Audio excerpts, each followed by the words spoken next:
म्हजो बुकलो. आमगेर आसा एक बुकलो, ताचें नांव मिकलो. एक दीस बरोच पावस पडटालो. मिकलो भायर गेलो.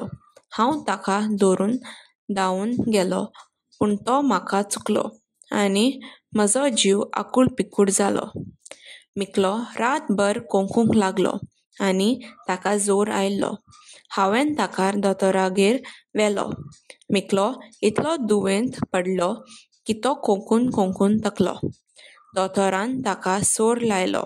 हें पळोवन म्हजो जीव सुकलो आनी बुकल्याक घेवन हांव घरा आयलो आनी ताका गरम गरम उदकान न्हाणयलो. ताका आरतून परतून पुसलो आनी म्हज्या कुशीक न्हिदायलो. असो हो आमचो बुकलो. मोगान म्हणटा हांव मिकलो.